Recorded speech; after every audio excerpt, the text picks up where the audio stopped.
Hi, I'm Elise, and this is Which Way. Today's review takes us across the wall into the fantastical world of the book and film Stardust.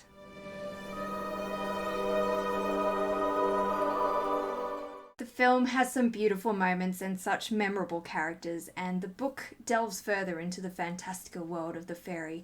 They both really take you along on the adventure. The film was released in 2007. This epic fantasy adventure was directed by Matthew Vaughn and stars a myriad of great actors, including Robert De Niro as Captain Shakespeare, but follows Charlie Cox as Tristan, Claire Danes as Yvain, Michelle Pfeiffer as Lamia, and Mark Strong as Septimus. Set in 1856, Tristran, or Tristan in the films, born of two worlds, lives in the village of Wall, bordering a magical land separated by the wall, from which the village is named. He seeks a star that fell on the other side of this wall to give to his beloved for her hand in marriage. He crosses the wall to seek out the star, who in this land is actually a young woman. He is not the only one who seeks this star. Witches and princes are among those who have heard of the star, as in the land of the fairy, consuming its heart means restoring one's youth.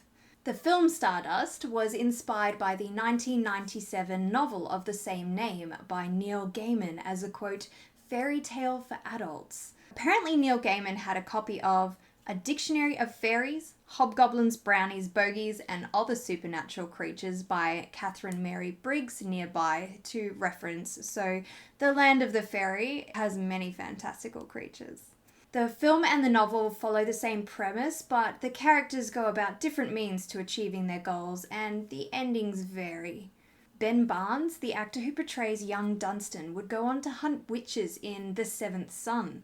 And bet you'd never thought you would see Marvel's Daredevil against DC's Superman, did you? That's who these two would go on to play later in their career. Yep, that's Henry Cavill. Of course, Catwoman is in the mix too with Michelle Pfeiffer, but this isn't her first time portraying a witch. Many know her from her role as Suki Ridgemont from The Witches of Eastwick. In the books, there are three sister witches, though they are all referred to as the same name, the Lilam, or the Witch Queen. This could be associated with the Roman Diana or Greek Hecate, both portrayed as triple goddesses of witchcraft. In the film, the sister witches are three separate beings, named Mormo, Empusa, and Lamia, all intermingled with Hecate in Greek mythology. Whether it be book or film, they use the same method of divination. Known as haruspicy or ecstasy,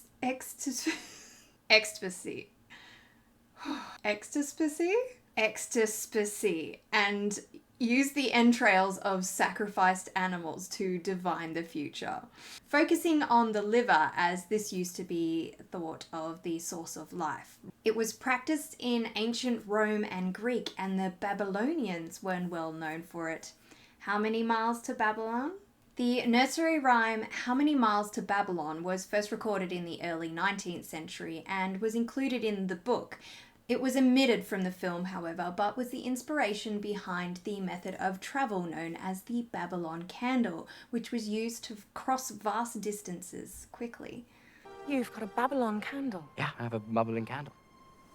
A Babylon candle? That's what I said. In the film, Tristan was gifted a snowdrop along with the Babylon Candle, supposedly for luck. Turns out it's for protection though. We know it protects him as he teams up with Septimus to go against the witches. This is where the book and film really deviate. Luckily, Lamia had this handy little clay figure lying around. This perhaps refers to maybe a witch's puppet, but more likely a clay body. This would be an effigy made of clay to represent a person, and it was placed in a stream or creek, and the effigy would eventually waste away, so would the person's health.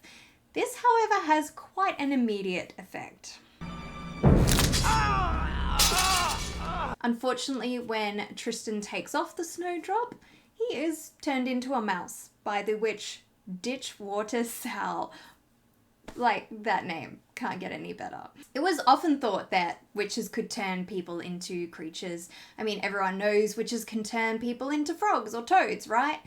It was even debated in the Malleus Maleficarum, a 1486 witch hunter's guide written by Heinrich Kramer, and the Demonology written by King James, because why not write a book about hunting down witches, that a witch could indeed turn someone into a creature, though not physically. Only the creator could do that.